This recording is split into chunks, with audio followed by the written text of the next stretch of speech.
Hello guys, welcome to a new video. आज हम पढ़ने वाले हैं मैटर इन आवर सराउंडिंग। हमारे सराउंडिंग में जो भी मैटर है उसकी क्या क्या स्टेट है, वो कैसे बना है, ये सब हम आज की वीडियो में पढ़ेंगे।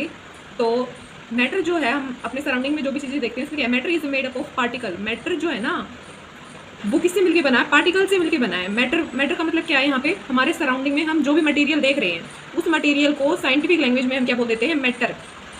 तो वो क्या है? वो पार्टिकल से मिलके बना है। अब इसकी कैरेक्टरिस्टिक क्या है? Characteristic of particle, particle of matter have space between them.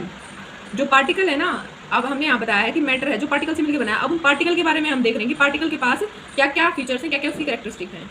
Particle of matter have space between them.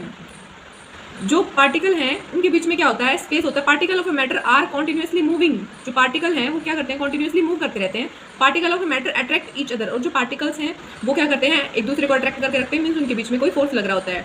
और एक और है particle of matter is very small. ठीक है, जो पार्टिकल है वो बहुत ही स्मॉल है। उसके बाद हमने ये पार्टिकल के बारे में ये चीज़ें तो पढ़ ली, उसकी कैरेक्टरिस्टिक तो पढ़ ली। अब हम देखेंगे कि जो हमारे सराउंडिंग में हमने क्या क्या देखा है, जो पार्टिकल है वो कौन सी स्टेट, कितनी स्टेट में एग्जिस्ट करता है। हमने 9th क्लास तक तो ये पढ़ा है कि वो 3 स्टेट में एग्जिस्ट करता है, सॉलिड, लिक्विड, गैस में। लेकिन जब हम हायर स्टेट में जाते हैं तो वहाँ क्या पढ़ते हैं कि पार्टिकल की 5 स्टेट हैं। कौन कौन सी स्टेट है वो? Solid, liquid, gas, plasma, fourth है प्लाज्मा, फिफ्थ है बोस, आइंस्टाइन, कंडेंसेट। ठीक है, तो ये आज हम पढ़ेंगे। सबसे पहले आ जाता है सॉलिड। सॉलिड में क्या है? पैकिंग। अगर हम देखें पार्टिकल की पैकिंग किस तरह से है, तो वेरी क्लोजली पैक्ड।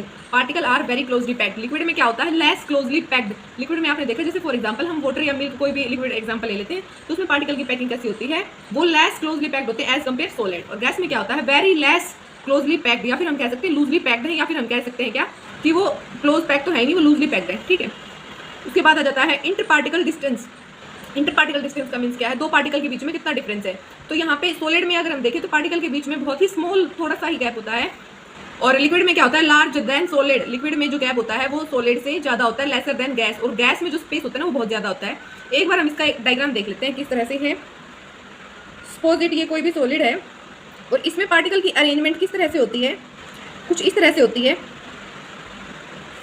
और अगर हम लिक्विड में देखें तो लिक्विड में अरेंजमेंट किस तरह से होती है? इसके कंपैरिजन में ये क्या है? ये तो क्लोजली पैक्ड है और ये लेस क्लोजली पैक्ड है। तो हम इसको किस तरह से बना सकते हैं? कुछ इस तरह से बना सकते हैं। और अगर हम गैस का देखें तो गैस में पार्टिकल की अरेंजमेंट किस तरह से है? गैस के पार्टिकल बहुत ही रैंडम है, इस तरह से है। तो इससे हम रिलेट कर पाएंगे। अब इंटर पार्टिकल डिस्टेंस, पार्टिकल के बीच में डिस्टेंस क्या है? स्मॉलेस्ट। अब देखो दो पार्टिकल है, एक पार्टिकल ये, एक पार्टिकल ये, तो दोनों के बीच में डिस्टेंस क्या है? बहुत ही कम डिस्टेंस है, स्मॉलेस्ट डिस्टेंस। यहाँ पे क्या है? लार्ज डिस्टेंस है than solid and lesser than gas. और गैस के कंपैरिजन में कम डिस्टेंस है और सॉलिड के कंपैरिजन में ज़्यादा डिस्टेंस है। यहाँ पे क्या है? पार्टिकल के बीच में लार्जेस्ट डिस्टेंस है। थर्ड है फोर्स ऑफ अट्रैक्शन। अब फोर्स ऑफ अट्रैक्शन कैसा है? ये जो पार्टिकल है इनके बीच में यहाँ पे स्ट्रॉन्ग फोर्सेज ऑफ अट्रैक्शन है। लिक्विड में क्या होता है? Weaker then solid. सॉलिड में जितना फोर्स ऑफ अट्रैक्शन था उसके कंपैरिजन में यहाँ पे पार्टिकल के बीच में जो फोर्स ऑफ अट्रैक्शन है वीक है। और गैसेस में क्या होता है? गैस में जो पार्टिकल के बीच में फोर्स ऑफ अट्रैक्शन होता है वो बिल्कुल ही वीक होता है। Shape and size. अब शेप, आपने सॉलिड को देखा होगा, सॉलिड कोई भी सॉलिड, सपोज इट ये पेन है, इसकी शेप यही रहेगी रूम टेम्परेचर पे भी, रूम टेम्परेचर पे, एंड डेफिनेट वॉल्यूम, और वॉल्यूम भी इसकी फिक्स रहेगी। Definite volume, no definite shape. अब जो लिक्विड है, लिक्विड की वॉल्यूम तो फिक्स रहती है लेकिन उसकी शेप है, वो जिस भी कंटेनर के अंदर हम लिक्विड को डालते हैं वो उसी की शेप ले लेता है। गैस में क्या होगा? No definite shape. गैस की ना तो डेफिनेट शेप है and no definite volume, volume भी डेफिनेट नहीं है, इसमें शेप और वॉल्यूम दोनों चेंज होते हैं। अब आ जाओ कंप्रेसिबिलिटी। कंप्रेसिबिलिटी, सॉलिड में क्या होता है? इनकम्प्रेसिबल। जैसे कोई भी बॉल है हमारे पास, सॉलिड है वो, हम उसको कंप्रेस करके देखें, क्या कंप्रेस कर सकते हैं? नहीं कर सकते। लिक्विड है, वाटर ले लिया हमने, क्या हम उसको कंप्रेस कर सकते हैं? नहीं कर सकते, तो ये भी इनकम्प्रेस आ गया। अब गैसेज है, गैसेज क्या है? ये कंप्रेसिबल है। हमने बलून के अंदर कोई भी गैस फिल कर रखी है तो हम उसको कंप्रेस कर सकते हैं। उसके बाद है रिजिडिटी। रिजिडिटी में क्या जाता है कि जो कोई भी हमारे पास कोई भी मैटर है वो अगर सॉलिड स्टेट में है तो वो रिजिड है। रिजिड मीन्स बहुत ही कठोर है। अच्छा, अब लिक्विड में रिजिडिटी की बजाय हम क्या बढ़ते हैं? फ्लूइडिटी। फ्लूइडिटी मीन्स बह सकता है वो। और गैसेस क्या है? Highest fluidity. गैसेस के पास, गैसेस क्या करती हैं? बहुत ही हाई रेट से फ्लूइड करती हैं, बहती हैं वो। उसके बाद है पार्टिकल मोशन। अब जो सॉलिड के पार्टिकल है वो क्या मोशन करते हैं ये देखेंगे हम। Vibrate about their mean position. जो सॉलिड के पार्टिकल है वो बहुत ही टाइटली पैक्ड है तो वो क्या कर पाएंगे? ओनली वाइब्रेट करेंगे। ऐसा नहीं है कि यहाँ से यहाँ चलेगा, मीन्स ये सिर्फ अपनी मीन पोजीशन के अराउंड क्या करेंगे? वाइब्रेट करेंगे। अब उसके बाद है लिक्विड। लिक्विड में क्या है? Translational and rotational motion. Translation means ये अपनी एक जगह से दूसरी जगह पे भी जा रहे हैं और रोटेट भी कर पा रहे हैं। अब लिक्विड में कितने तरह की मोशन होती है? Translation, rotation and vibration. Vibration आपको पता है, टू एंड फ्रो मोशन को हम वाइब्रेशन मोशन बोलते हैं। रोटेशन रोटेट करना, ट्रांसलेशन एक जगह से दूसरी जगह पे चले जाना। तो ये गैसेज में होती है ये इस टाइप की मोशन भी। उसके बाद है एनर्जी। जो सॉलिड के पार्टिकल है उनके पास सबसे कम एनर्जी होती है। ये कौन सी एनर्जी की बात हो रही है? मेनली काइनेटिक एनर्जी की बात कर रहे हैं। तो काइनेटिक एनर्जी कब होगी? जब वो मोशन करेंगे। तो यहाँ पे तो मोशन बिल्कुल नेग्लिजिबल मोशन है, तो यहाँ पे मिनिमम एनर्जी है, हायर देन सॉलिड। अब ये इसमें ट्रांसलेशन और रोटेशन मोशन आ गई है, तो इसमें एनर्जी भी आ जाएगी। अब यहाँ पे क्या है, गैस के पार्टिकल आपने देखा होगा, जब भी खाना वगैरह बन रहा था तो उसकी स्मेल बहुत जल्दी पहुंच जाती है दूर तक। वो कैसे पहुंच जाती है? क्योंकि वो गैस के पार्टिकल है, ठीक है, और वो ट्रैवल कर पाएंगे ज़्यादा डिस्टेंस तक। तो यहाँ पे क्या आ जाएगा, जो उसके पार्टिकल होते हैं ना, गैस के पार्टिकल, उनके पास हाईएस्ट एनर्जी होती है, इसलिए ही वो ट्रैवल कर पाते हैं। उसके बाद है डेंसिटी। डेंसिटी हम देखें तो हाई डेंसिटी, डेंसिटी बहुत ही, जैसे सॉलिड में हमने सॉलिड ले रखा है तो उसके क्या है, डेंसिटी बहुत ही हाई है। लिक्विड में कम डेंसिटी और गैसेज में लोएस्ट डेंसिटी है। डेंसिटी क्या होती है? मास अपॉन में वॉल्यूम, मास ओवर वॉल्यूम की किसी फिक्स वॉल्यूम के अंदर मास कितना है, ये है हमारे पास डेंसिटी। उसके बाद आ जाता है डिफ्यूजन। डिफ्यूजन का मतलब क्या होता है? Intermixing of two state. अगर हमारे पास जैसे सॉलिड है, वो दूसरे सॉलिड के अंदर या फिर वो मिक्स हो पा रहा है या नहीं हो पा रहा है, उसको हम बोलते हैं डिफ्यूजन एट देयर ओन। हमें कोई टेम्परेचर इंक्रीज या डिक्रीज नहीं करना है। तो सॉलिड है, अगर हमने मान लो सॉलिड की एक ब्रिक रख दी, उसके ऊपर कोई और हमने दूसरी ब्रिक रख दी, तो क्या होगा? क्या वो डिफ्यूज हो जाएंगी? नहीं होंगी। लेकिन एक्सेप्शनल कुछ केसेस होते हैं जिस पे क्या होता है, जो डिफ्यूजन शो करता है। जैसे सपोजिट हमने एग्जांपल लिया, हमने एक चौक लिया है और हमने बोर्ड के ऊपर उसे कुछ लिख दिया है, ठीक है। तो अगर वो हमने लिख दिया है, वो हम उसी टाइम रब कर देंगे तो हो जाएगा। लेकिन अगर हम आफ्टर 10 डे करते हैं ना, तो वो इजीली रब नहीं होगा। क्यों? क्योंकि वहाँ पे जो चौक के पार्टिकल थे ना, वो डिफ्यूज हो चुके हैं, किसके अंदर? बोर्ड के अंदर वो डिफ्यूज हो गए हैं। तो कुछ एक्सेप्शनल केसेस भी है इसमें जो डिफ्यूजन शो करते हैं सॉलिड में भी। उसके बाद आ जाता है लिक्विड। अब लिक्विड में क्या है, कोई भी दो लिक्विड लिए हमने, वो डिफ्यूज करते हैं, और गैस तो वेरी रैपिडली डिफ्यूज करती है, इंटरमिक्स हो जाती है बहुत ही जल्दी। इसके बाद है, अब सॉलिड लिक्विड गैस हमने देख लिया। इसके बाद है जो दो और स्टेट बच गई थी, वो स्टेट फर्स्ट है प्लाज्मा। प्लाज्मा से और बोस आइंस्टीन से भी क्वेश्चन आ जाता है स्टेट में। तो प्लाज्मा स्टेट क्या है? Super energetic and super excited particle. ये किस टाइप के पार्टिकल आते हैं? इसमें सॉलिड लिक्विड गैस के पार्टिकल के बारे में हमने पूरी स्टडी कर ली, ये क्या होता है। अब हम इसका देखेंगे प्लाज्मा का। तो प्लाज्मा में क्या होता है? सुपर एनर्जेटिक और सुपर एक्साइटेड पार्टिकल होते हैं, and these particle in a form of ionised gas. जो आयनाइज्ड गैस होती है उसके फॉर्म में होते हैं ये पार्टिकल। और ये पार्टिकल किस तरह से बनते हैं अब हम देखेंगे। जैसे फ्लोरोसेंट ट्यूब है या फिर नियॉन साइन बल्ब है, तो इन बल्ब के अंदर हम इनर्ट गैसेस को फिल करते हैं, ये सबको पता है क्योंकि नॉन रिएक्टिव गैसेज हैं। जैसे हीलियम गैस फिल कर दी हमने, इधर नियॉन गैस फिल की है। जब हम क्या करेंगे, इन ट्यूब के अंदर जो फिलामेंट लगी होती है उसके अक्रॉस इलेक्ट्रिसिटी पास होती है, तो वो इलेक्ट्रिसिटी पास होती है तो वो क्या करती है, जैसे यहाँ पे हीलियम गैस फिल थी ट्यूब के अंदर, तो वो हीलियम गैस को आयनाइज कर देगी। तो यहाँ पे गैस क्या हो जाएगी? आयनाइज हो जाएगी। आयनाइज हो जाएगी तो हम इसी को क्या बोलते हैं? यही पार्टिकल क्या होते हैं? Super energetic and super excited particle होते हैं। सेम इधर होगा, जो नियॉन गैस है वो क्या होगी? आयनाइज हो जाएगी ड्यू टू इलेक्ट्रिसिटी। अब है sun and star glow due to plasma. जो सन है और स्टार है वो किसकी वजह से ग्लो करते हैं? प्लाज्मा की वजह से करते हैं। अब नेक्स्ट एंड लास्ट स्टेट है Bose Einstein condensate. Bose Einstein condensate is formed when a gas having very low temperature. ये गैस कब फॉर्म होती है? जब टेम्परेचर बहुत ही लो होता है, and is cool to super low temperature. सबसे पहले तो उसकी डेंसिटी बहुत ही कम होनी चाहिए। जैसे देखो हमने गैस में पढ़ा है, सॉलिड लिक्विड गैस का जब हमने कंपैरिजन देखा है, तो गैस की जो डेंसिटी होती है वो बहुत ही कम होती है। लेकिन ये वो स्टेट है जिसकी डेंसिटी गैसेस से भी बहुत ही कम होगी, एंड इज कूल। पहले तो डेंसिटी कम है और डेंसिटी कम है तो हम उसको क्या कर देंगे? कूल कर देंगे। Is cooled to super low temperature, उसको और ज़्यादा टेम्परेचर पे लो कर देंगे। अब 2 example of material containing BeCr। 2 example हैं जो बता रहे हैं कि ये जो चीज़ें हैं ये BeC कंटेन करती है, Bose Einstein condensate. Super conductors होते हैं हमारे, वो क्या है? उनमें भी क्या है? BC। And super fluid such as cold liquid helium. यहाँ पे भी किसका यूज़ किया जाता है? बोस आइंस्टाइन कंडेंसेट का। अब ये 5 स्टेट हो गई। अब उसके बाद है टेम्परेचर स्केल। टेम्परेचर हमारा सेल्सियस में, फ़ारेनहाइट में और केल्विन में, 3 स्केल में हम मेजर कर सकते हैं। अब इनके ये ना हमें ये पता होना चाहिए, अगर हम सेल्सियस में मेजर करें तो केल्विन में कैसे करेंगे, केल्विन में मेजर करें तो फ़ारेनहाइट में कैसे करेंगे। डिग्री सेल्सियस होता है वो 273.16 केल्विन की इक्वल होता है। और ये फॉर्मूला आपको याद करना पड़ेगा। फ़ारेनहाइट में अगर दे रखा है Fahrenheit equal 9/5 degree Celsius plus 32, kelvin में दे रखा है तो केल्विन इक्वल 273 प्लस सेल्सियस। अगर हमें सेल्सियस में दे रखा है, केल्विन में हमें लाना है, तो यहाँ हम C की वैल्यू पुट कर देंगे, हमारे पास K की आ जाएगी। अगर हमें केल्विन में दे रखा है, सेल्सियस में निकालना, यहाँ वैल्यू पुट करेंगे, ये आ जाएगी। ये सबको आता है। इधर भी यही सेम है, सेल्सियस का निकाल सकते हैं। सपोज हमें फ़ारेनहाइट में दे रखा है, हमें केल्विन में निकालना है, तो कैसे निकालेंगे? यहाँ कर लेंगे। इसका एक और वैसे तो फॉर्मूला आता है, लेकिन अगर हम दोनों याद करेंगे तो थोड़े से कंफ्यूज हो जाएंगे। तो इसलिए हम, अगर हमें फ़ारेनहाइट में गिवन है, केल्विन में निकालना है, तो हम कैसे करेंगे? फ़ारेनहाइट में गिवन है हमें, तो हम F की वैल्यू यहाँ पुट करेंगे, C की वैल्यू आ जाएगी, फिर C की वैल्यू को हम यहाँ पुट कर लेंगे और यहाँ से K की वैल्यू को निकाल लेंगे। अब उसके बाद है इफेक्ट ऑफ टेम्परेचर। टेम्परेचर के क्या इफेक्ट पड़ते हैं सॉलिड लिक्विड गैस, जो हमने 3 स्टेट पढ़ी है उसके ऊपर। अब सपोजिट हमारे पास कोई भी सॉलिड है, जैसे फॉर एग्जांपल आइस का एग्जांपल हम ले सकते हैं। आइस है, आइस को अगर हम हीट कर रहे हैं तो क्या होगा? हमारे पास वाटर बन जाएगा। और अगर हम वाटर को फर्दर हीट कर रहे हैं तो क्या बन जाएगा? हमारे पास स्टीम बन जाएगी, मीन्स भाप बन जाएगी। और अगर हम स्टीम को वापस कूल कर रहे हैं तो वापस हमारे पास वाटर आ जाएगा, और वाटर को कूल कर रहे हैं तो आइस बन जाएगी। तो हम यहाँ से क्या कह सकते हैं? अगर हम टेम्परेचर को इंक्रीज करते जाएंगे तो सॉलिड टू लिक्विड और लिक्विड टू गैस चेंज होगा। और अगर हम टेम्परेचर को डिक्रीज कर रहे हैं, इस तरफ हम डिक्रीज कर रहे हैं टेम्परेचर को, तो क्या होगा? गैस टू लिक्विड और लिक्विड टू सॉलिड कन्वर्ट हो जाएगा। उसके बाद है इफेक्ट ऑफ प्रेशर। प्रेशर से हम क्या कर सकते हैं, जैसे हमारे पास गैस है, हम अभी हमने पढ़ा था गैस की प्रॉपर्टी में कि गैस क्या है, गैस क्या शो करती है, कंप्रेसिबिलिटी को शो करती है। फॉर एग्जांपल हमने एक कंटेनर लिया है, ठीक है, एक कंटेनर लिया है हमने जिसके ऊपर एक पिस्टन लगी हुई है और उसके अंदर हमने गैस फिल कर रखी है, कोई भी गैस फिल है। अगर हम इस गैस का क्या करें, प्रेशर इंक्रीज कर दें तो क्या होगा, ये पिस्टन यहाँ आ जाएगी और ये पार्टिकल क्या होंगे, ये कम स्पेस में आ जाएंगे, इतने ही स्पेस में आ जाएंगे, तो हम इसको क्या कह सकते हैं कि ये लिक्विड में कन्वर्ट हो जाएंगे। और अगर हम फर्दर टेम्परेचर और इंक्रीज कर दें तो क्या होगा, ये पिस्टन यहाँ आ जाएगी और ये पार्टिकल यहाँ बिल्कुल पास पास आ जाएंगे और हम इसको कह सकते हैं कि सॉलिड में कन्वर्ट हो जाएगा। तो ये चीज़ दिखा रखी है यहाँ पे, जैसे गैस है तो गैस का हमने क्या किया, प्रेशर इंक्रीज किया तो लिक्विड में कन्वर्ट हो गया, और लिक्विड का हमने प्रेशर इंक्रीज किया तो सॉलिड में कन्वर्ट हो गया। अब हम आगे देखेंगे और क्या, अब है inter conversion of state of matter, ठीक है, सॉलिड लिक्विड गैस, ये तो हमने पढ़ लिया। अब जो 3 स्टेट हैं इनके कन्वर्जन का भी एक क्वेश्चन आ जाता है जरूर कि ये जो कन्वर्ट कर रहे हैं हम सॉलिड से लिक्विड, लिक्विड से गैस, इसको हम क्या बोलेंगे। अगर हम सॉलिड से लिक्विड में कन्वर्ट कर रहे हैं, मीन्स अगर हम आइस को लिक्विड में कन्वर्ट कर दिया, हमने वाटर में कन्वर्ट कर दिया आइस को, तो हम उस प्रोसेस को बोलते हैं फ्यूजन। और अगर हम वाटर है, वाटर से हमने आइस बना दिया, मीन्स लिक्विड से सॉलिड बना दिया, तो हम उसको बोलते हैं सॉलिडिफिकेशन। अब उसके बाद लिक्विड टू गैस, लिक्विड से अगर हम गैस में कन्वर्ट कर रहे हैं हम उसको बोलते हैं वेपराइजेशन, मीन्स भाप बन के उड़ जाना। और अगर हमारे पास गैस है तो गैस है और हम लिक्विड में कन्वर्ट कर रहे हैं तो हम उसको बोलते हैं कंडेंसेशन। और solid to gas, gas to solid, दोनों को हमने कॉमन नाम दिया है सब्लिमेशन।